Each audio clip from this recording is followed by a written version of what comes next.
Hello and welcome to this week's episode of So Fired. I'm Chelsea Toronto. I'm Dr. Lindsay Regier. And welcome. This is actually take 2 of Backs Up Against the Ropes.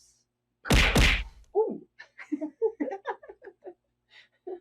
We got a case of the giggles. Yeah, so I really hope we can make it through take 2. This is so fun. We actually had to stop one because it was like Niagara Falls we were like crying and it was hot in here. There's lights on us because we want good video quality. So yeah, got all the things. So this week tell us your fired to so fire moment. Okay, so last week I had my meltdown.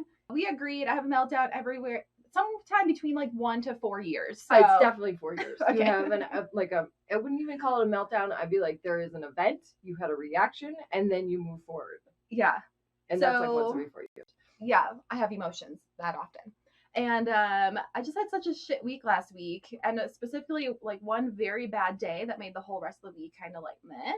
Just like, I was so overwhelmed. Everything that could possibly go wrong went wrong. Everything like that I didn't want to happen happened, and it was just like, oh my god, like when am I going to catch a break? So like it really was like back up against the ropes. Right.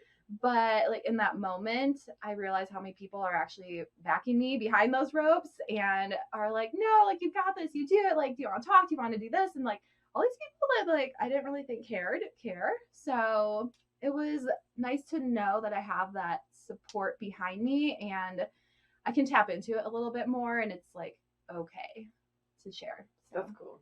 Yeah. So yeah, it was good. So I'm on the up and up. Good. Yeah. You know, what I was going to talk about today also kind of taps into the exact same thing, that we're really not alone in our journey as we hike through life. First analogy. So this week, as we said, we're going to talk about backs up against the rope. Yesterday, I went for my first hike. So I am obsessed with all things talking about time bending. What is time? How do we use our time when we're in like our regular day-to-day mode versus like how do we use time when we're on vacation? And I often think of you in Austin because, and all of this comes full circle. So I have my notes out because look how many notes I took. Wow. Yeah. Wow. Yeah. Whoa. Right. This is going to be a great episode. Yeah. So I was thinking about how you in Austin last week, specifically, you were saying when you were at Lake Dillon, somebody drowned. That's not the part. But the fact that you went hang gliding, paddle boarding, what else? Fly fishing, like all in one day. Water rafting. And I was like, oh, like in that one day, I maybe took my dogs for a walk. So I am obsessed with that, like that notion of like, so how does that relate to yesterday's drive and hike? Okay, so I got a wild hair and I thought, I'm going to go for a hike. I don't really go hiking, but that's it. So I quasi-planned it out. I bought the ticket because you have to have, now there's going to be a lot of detours, but just bear with me. I have to say this about paying for national recreation, like the national park recreation. Mm-hmm. I used to be like, why do you have to pay? I will pay $25 for exclusivity because it felt like I had the mountain to myself. Oh, okay. I'm sure the Wild Recs, Parks, Rangers, whatever, do it with the intent of like don't erode the land and overusage, but it's very rocky. It's a rocky terrain. And I think it would be very hard because you do feel the pressure of the people that are around you. So while you're walking up that very steep, if you felt like pressure to walk fast because in consideration of others, that you could get injured. Mm-hmm. Someone did get injured. When I was there, I'll show you the picture. There was an EMT crew that had to hike the mountain to get this lady back. And this is the pack. What? Oh, yeah.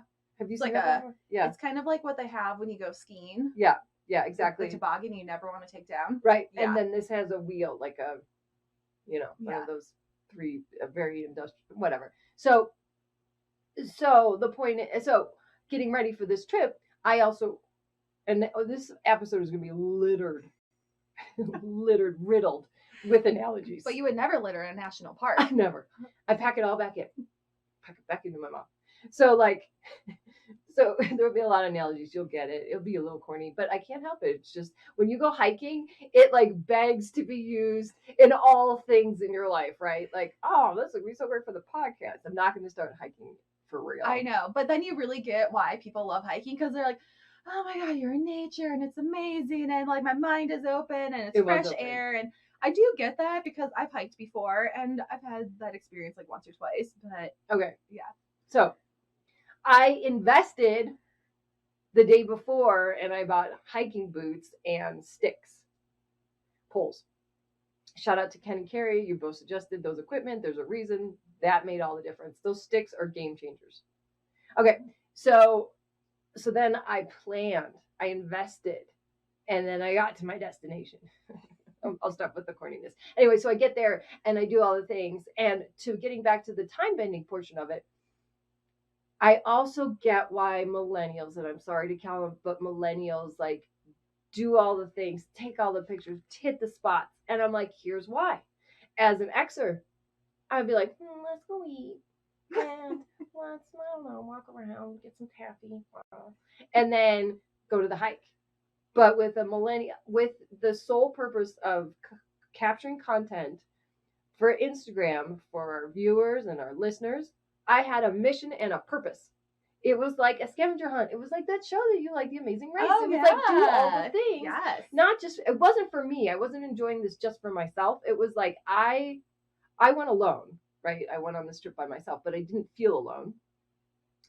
I also knew that I had a purpose because I was capturing all of these things and wanting to like bundle this up and like package something very pretty so I could deliver it to you and to everyone after. Okay, so like I took the picture in front of the wings, but I did all the things, right? So, and then I went for a bike ride, and then that was You went for a bike ride too? Yes. Whoa. I know. Okay, so I got there and I had a quick breakfast burrito. Then I went thrift shopping. Then I went for a bike ride. Then I went hiking. Then I went. Well, then I didn't want to go home, so I went to Aspen. But that's not the point. We'll get to that. That was neat. But the point I wanted to get to is like the hiking thing. Like back up against the rope. I was like, wow, so I started doing it. I was very nervous, like, because people were like, oh, I heard from many different people their interpretation of the hike. Mm-hmm. And so now I'm going into something I'm already a little nervous about because I don't feel prepared or adequate in my abilities. Therefore, and then I hear other people's interpretation of this event. I got there early. They were nice enough to let me sit in the parking lot like a half hour early to get ready. Nice. I was like, I'm alone. So I get there and I get ready and I have the snacks and I'm prepared and like, great. And like your nervousness kicks in, but then there's some pretty scenery and you're like, okay. Now, I got lucky. I hooked up with an adult hiking family. So for those that know hiking and things, laughing, there's so many things. I was walking with an adult hiking family. So I quickly was able to assess, okay, so they hike professionally as a family often.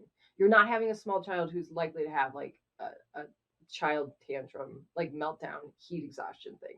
They're going to move, but they are a family, so they're going to be like at a good pace. So they were my pacer. These people probably thought I was a mass murderer waiting to fucking kill them just from like creeping behind the rock, like, oh, because they were, I don't know, German. I didn't know exactly where they're from. They were not from the States, which I think helped actually, because I was like, at one point, I'm like, thank you. First time hiking alone.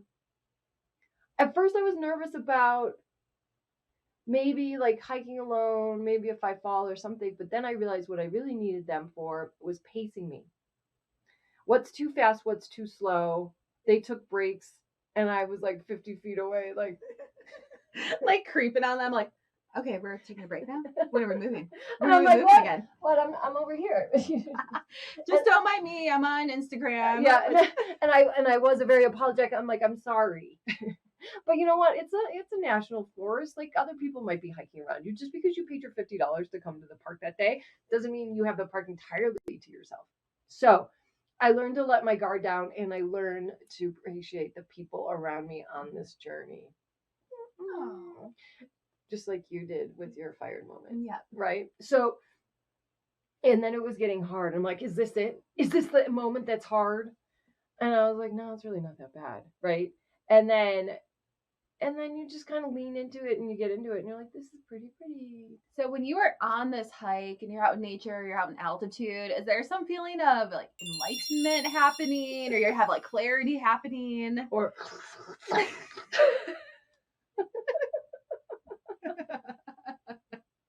yeah, or that. No. Of course not. No. I feel like when you're out and moving out and about, at least in yoga, Yeah. that's when all your good ideas come to you. Yeah. Yeah. Smoking hot. Yeah. Yes. Yeah. Yeah. So there was that. Okay. There was enlightenment. What kind of enlightenment? Like what kind of ideas or thoughts? Well, I don't remember.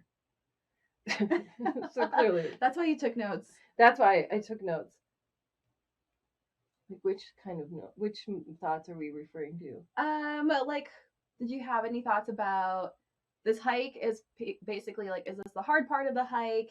When is this the hard part in life? And like, when is this hike almost going to end? Is there like an end in sight, or is this kind of like your back against the ropes moment? You don't know. That's just the thing, right? Like, sure, I have a lot of thoughts. Oh, one thing I did have? Yeah. I didn't know how to use the water thing.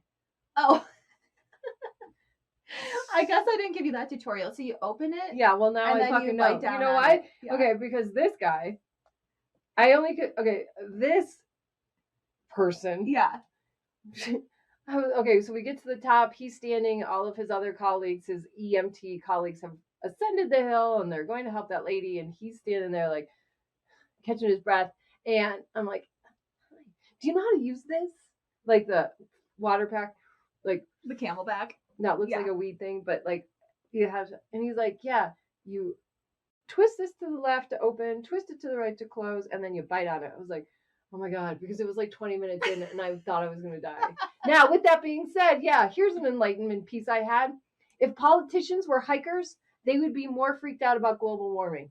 You know why? Why? Because if politicians hiked, they would know what it's like to be very limited on water.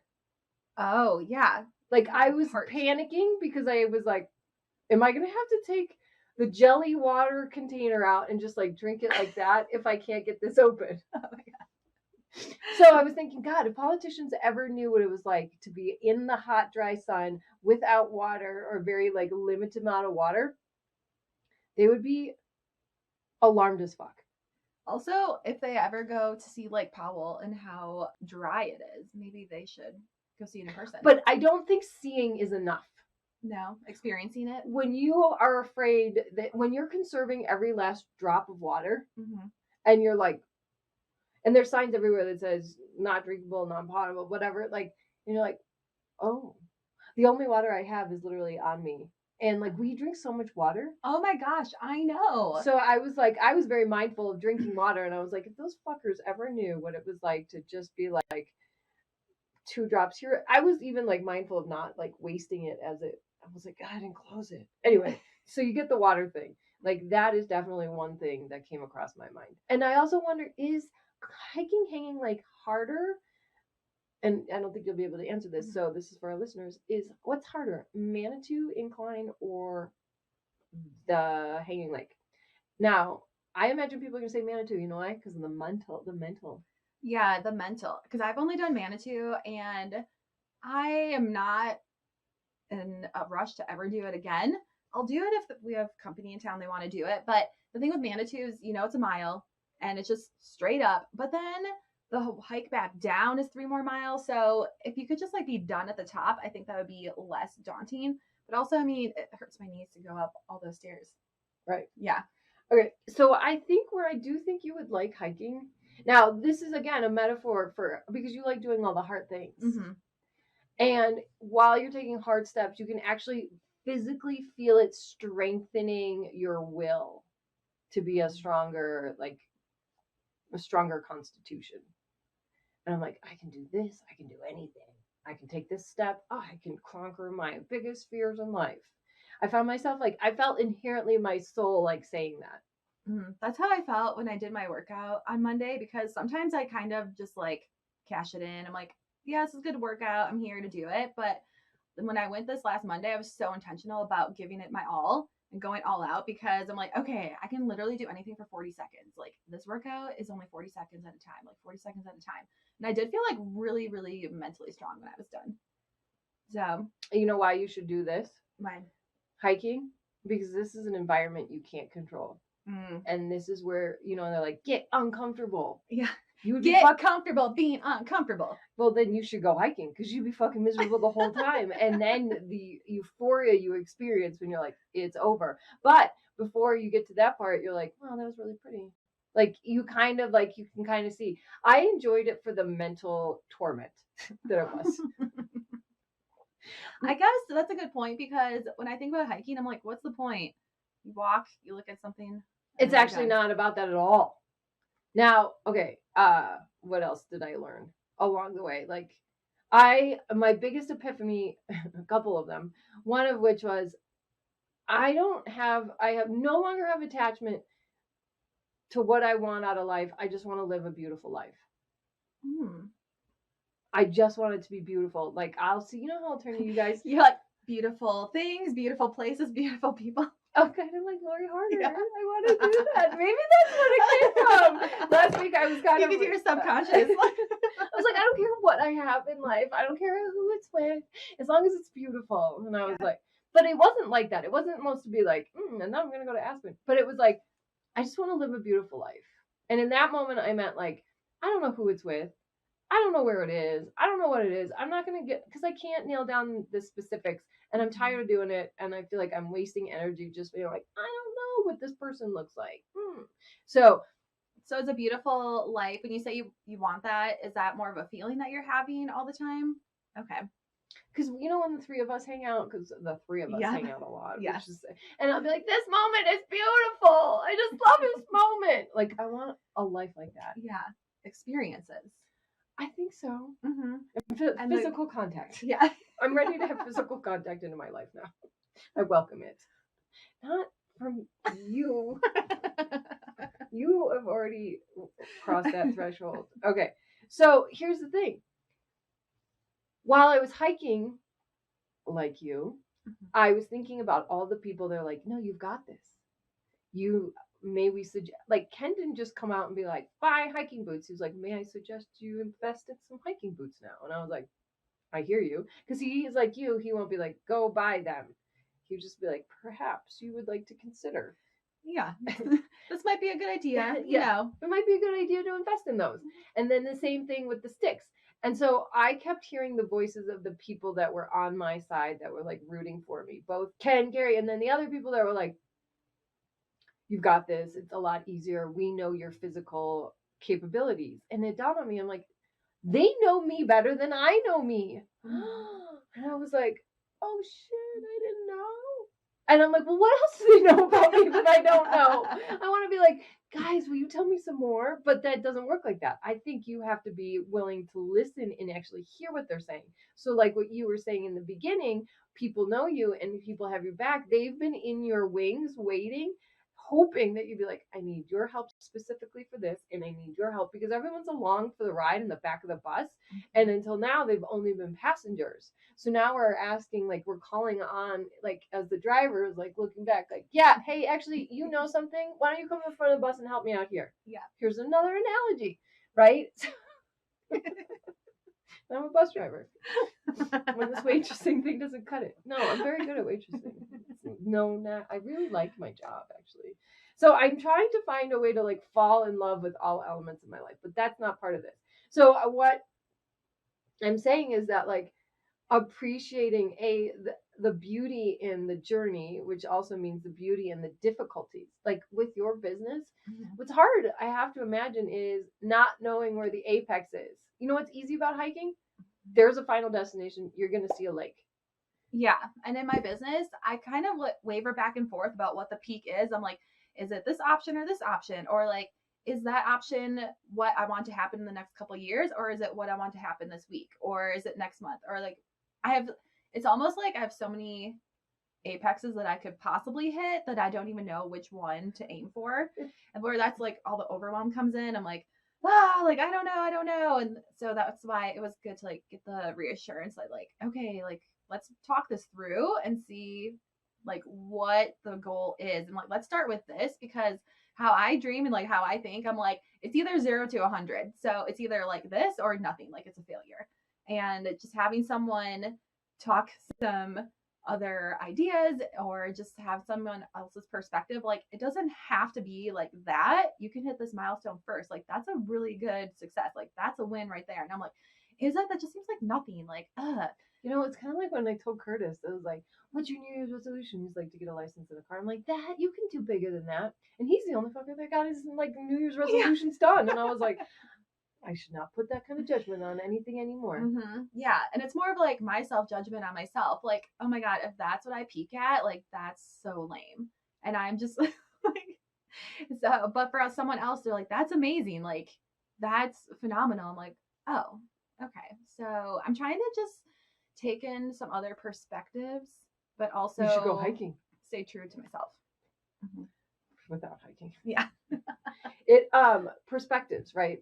I do think there's something to be said there, right? Like as I was like, a lot of perspectives kind of meld together, like what I thought the purpose of the hike was versus like what I got out of it. I realized I liked not speaking for extended periods of times. Like I love talking, but I didn't realize to what extent I feel compelled to like fill up time. It like to fill up like large fill up the space with words. Yeah. Mm-hmm. Even though I couldn't get those words out at that moment. The irony. Yeah. I pulled them out. But I know that when I've gone hiking, I'm like, meh, meh, meh, meh, meh. And I even would apologize to friends. I'm like, I'm sorry. I'm like, you're hijacking you. But it was nice not to speak when people would be like, and I was like, oh, speaking of words, you know what really makes me mad?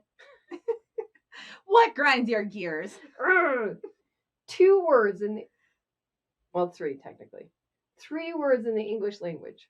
Okay. Sorry, thank you. Do you know how many times, oh, sorry, thank you. That is okay, when they're coming up and somebody has to yield. So folks going downhill have to yield to folks coming uphill. And that's just how it is. It's just like 2 cars and going on a highway, right? The cars, when they drive by, don't thank each other every time for allowing me to just drive as is or yield. But yet, humans feel compelled to say thank you every fucking time. They're like, okay, I'm yielding. You've got to go up. It's narrow enough. Only one person can go at a time. So they're coming, thank you. You can barely breathe. And they're like, thank you. You don't have to keep thanking me. It's not about me. It's like, why do we have to thank each other? Like, can't we just accept that this is the mutually agreed upon, like contractual thing that's going to happen with hiking? There's going to be something narrow. You're going to have to navigate. I'm going to say one big thank you in the beginning. And that's it. I would be so offended if no one said thank you along the whole way. But everyone has to do that. I know, but it's just like common courtesy. But no more courtesy. But I would not say sorry, because I'm not sorry because I'm going up and you're coming down. Like no. Sorry doesn't happen then. Yeah. Sorry happens and this is another perfect example. This really fucking kills me. Waiting tables. A lot of fast moving. A lot of tight corners. Always like, you're kind of always doing a physical dance with your coworkers, right? A lot of tight spaces, but in navigating around the oven and right around this corner, you've got pizza boxes, you've got to go to, and you're always it's not even 2 hips wide worth of like space, right? Yeah, you get what I'm saying. It's always like, sorry, I bumped into you. I didn't actually bump into you. There's nothing here that warrants a sorry. It's just like, hey, fuck these tight, cramped spaces is what we should be saying. It's like, why do I always have to apologize? They do too. Everybody apologizes. And I just wish I don't have to say sorry. Like, you do know, coworker, it's not intentional that my body's slamming up against yours, right? Yeah. Like, let's just, and the common courtesy, no, do you know how many times you'd have to say it? There were so many goddamn people hiking, despite the fact I paid the $25 VIP park rate, so you could have it. I bet there's gonna be a day where you can do like park rentals for birthday parties. Probably.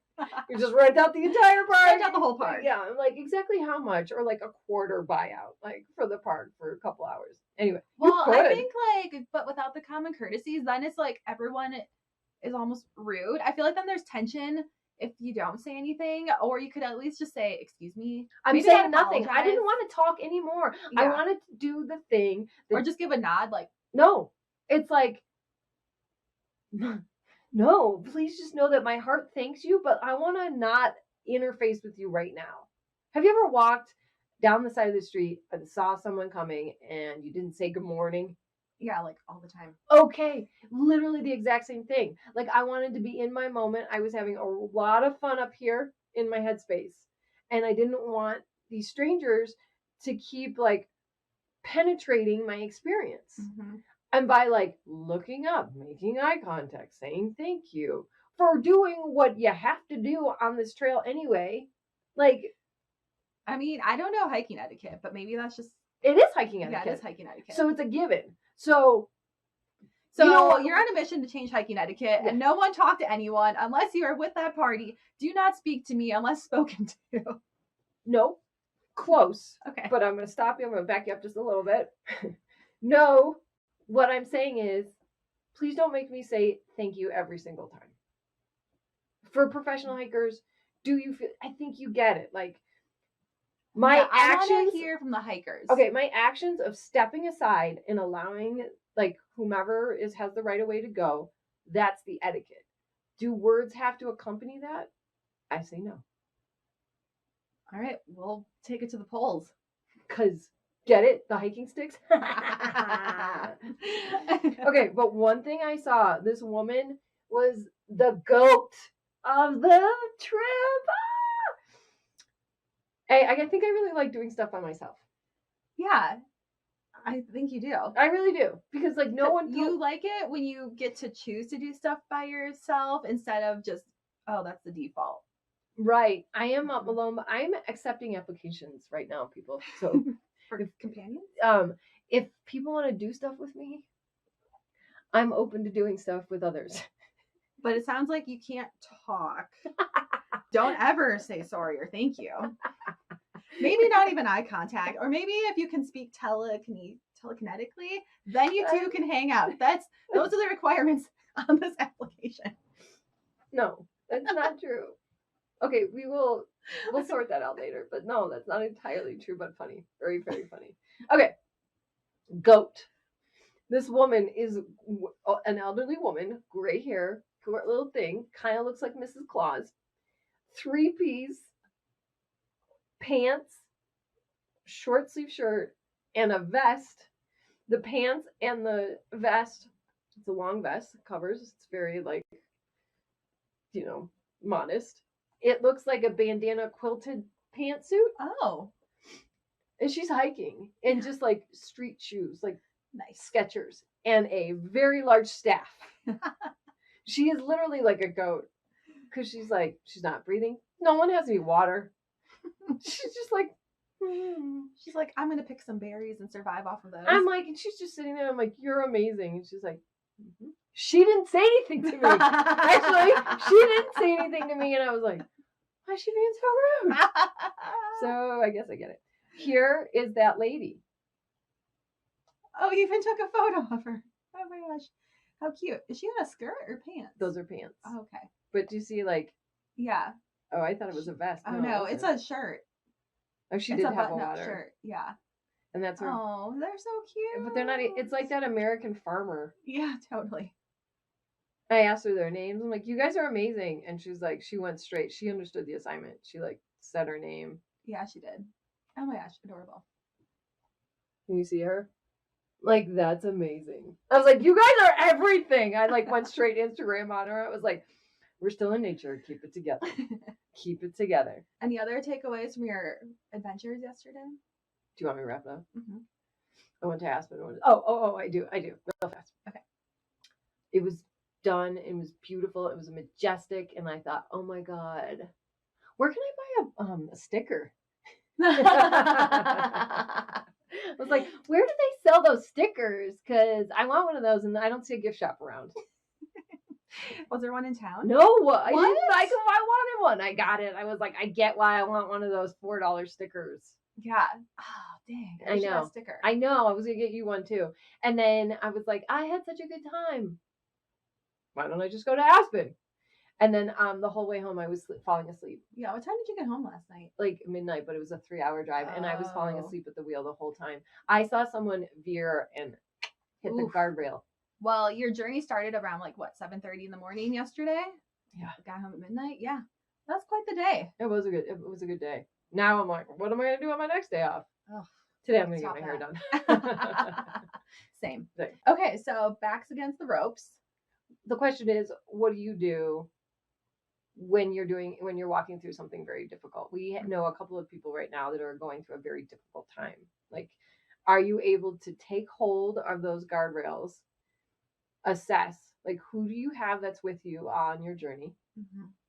Are there like built-in guardrails that you can hold on, or are there sticks or staffs or poles that you can use to just ground yourself short term in the moment? Can you find just a little bit of fun? And also a little bit of fun that allows you to have just a little bit of like respite from that moment, whether that's Netflix or a phone call or giving yourself something to look forward to, like maybe thrifting, clothing.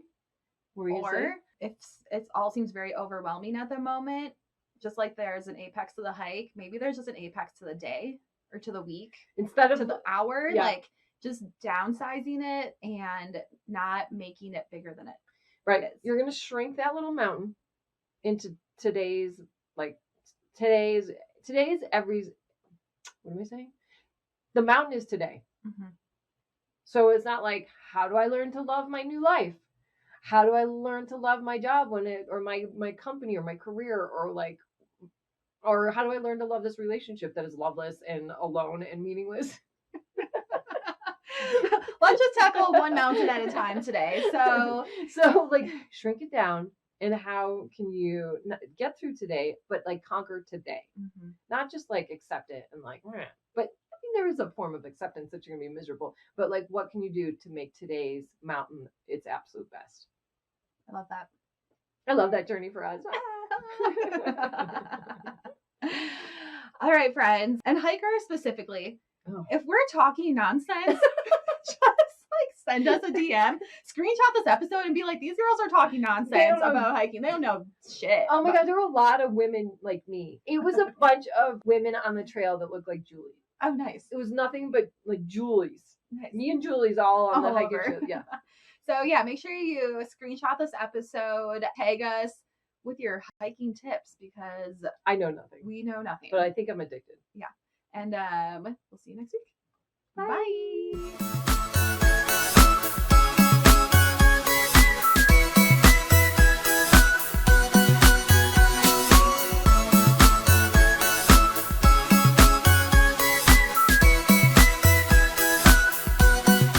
Disclaimer. This podcast is for entertainment purposes only. The stories and statements expressed herein are experiences and opinions.